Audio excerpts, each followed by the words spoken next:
Sumayin niyo ang Panginoon. Umirang si Jesus ng 72. Tayong lahat ay hinirang ng Diyos. Magkakaibang alaman ng darama. Mga katekista, pare, mga lectors, commentators, choir, bahagi yun na huwag natin kalimutan, hinirang tayo ng Diyos. Hindi o ito, kung tawagin natin ay sarili nating krusada. Tayo ay hinirang. Hindi tayo mga self-appointed. Pero iba kasing self-appointed eh. Yung iba pa nga, self-appointed son of God. Hindi, maliwanag, hinirang. Tayo narito sapagkat tayo ay hinirang. Sana makita natin na tayo ay hinirang. Hinirang ng Diyos. Kaya bahagi rin ng ating pagninilay na nawa, ay maging maliwanag sa atin. Hinirang ba tayo ng Diyos? Saan tayo hinirang ng Diyos? Bahagi yun, siguro sa may mga ministeryo na hinahawakan, maliwanag yun, yung hinirang ng Diyos. Pero kahit na wala kayong hinahawakan organisasyong pangsimbahan, pwedeng sabihin natin ay kayo ay tagadala ng may sakit. Hindi lang kayo. Bilang katulong ng mga may sakit.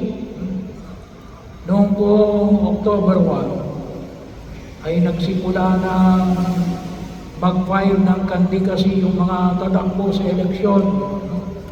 May isang grupo na nagpamisa sa akin noong October 1. Sabi ko, sana makita ninyo na yung inyong pagtakbo ay rin paghirang ng Diyos.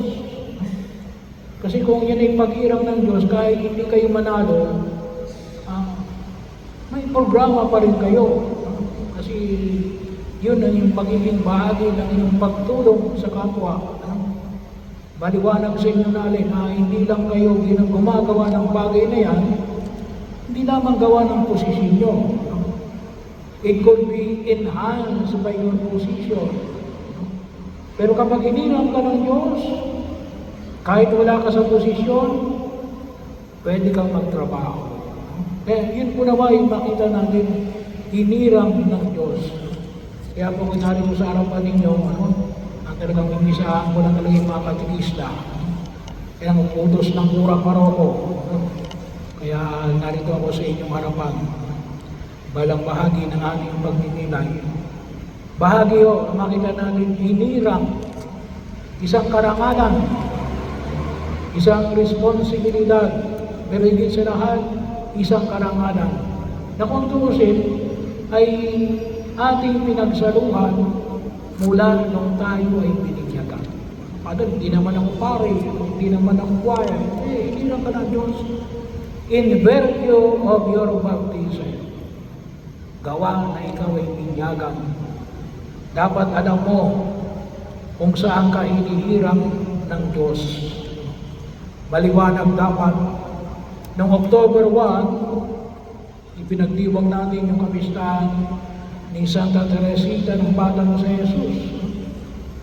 At the age of 15, pumasok siya sa monasteryo ng pagmumungha kasi naniniwala siya, doon siya tinatawag ng Diyos.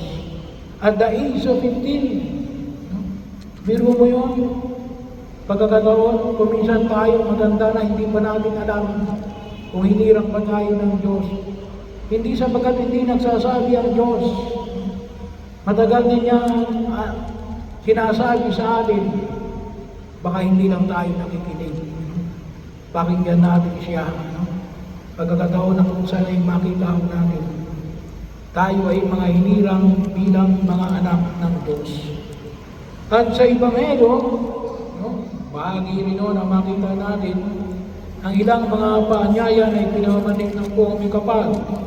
Medyo mabibigat yung mga hamon na ipinapakita, katulad ng halimbawa ng alin. Yung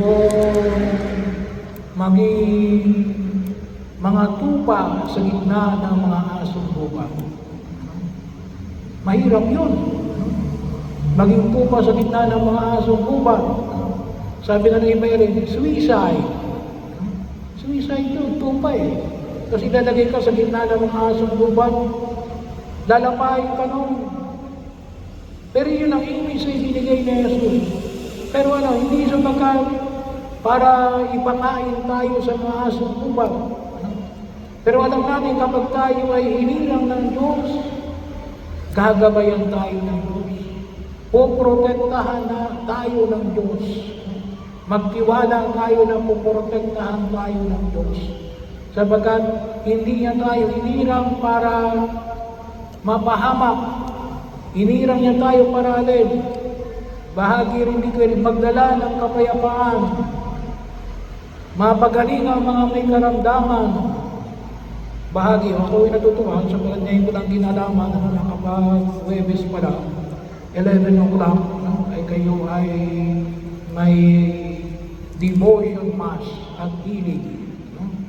Pagkakataon at every 12 day of the month, bahagi yun ng debosyon sa mahal na Birhen ng Guadalupe. Pagpapagaling, alam nyo, isa sa mga mahirap o makita, kapag kumisan na hindi natin nakikita na ang Diyos ay nagpapagaling. Mas pinupuntahan pa yung mga albularyo kaysa sa simbahan. Kaya kung kumisan yung iba kapag hindi nagpapapahin ng langis sa may sakit. Bakit?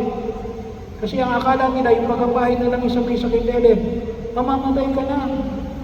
Nawala na yung elemento ng healing. So bahagi yun, kung minsan napakahirap ituro, mahirap i-kumbinsihin, lalo na po yung mga may edad na magpapain ng langis. Ano sabi sa'yo? Gusto mo na ba akong mamatay? Bahagi yun, healing, kagalingan. Yun ang turo ni Jesus. Magpagaling kayo sa mga may sakit. Isa o yun sa biyaya na ipinagkaloob ng Diyos sa atin. Bakit? It is a liberation from sickness. It is a liberation from any form of evil. Isang kalayaan mula sa lahat ng uri ng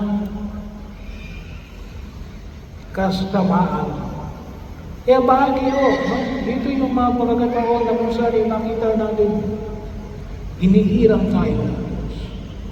Maging dala ng kapayapaan, maging dala ng kanyang mga kamay sa pagpapagaling sa mga may sakit para ipahayag ang alin, yung paghahari ng Diyos sa daigdig na ito. At nawa, yun ang hilingin natin, Panginoon. Tulungan mo ako, may isa katuparan ko na kahit paano sa aking pagkilos alin, sa pamagitan ng aking pakikisa sa iyo, makita ko at ang mga tao sa paligid ko ang iyong pagliligtas ngayon at magpasawalang hanggan.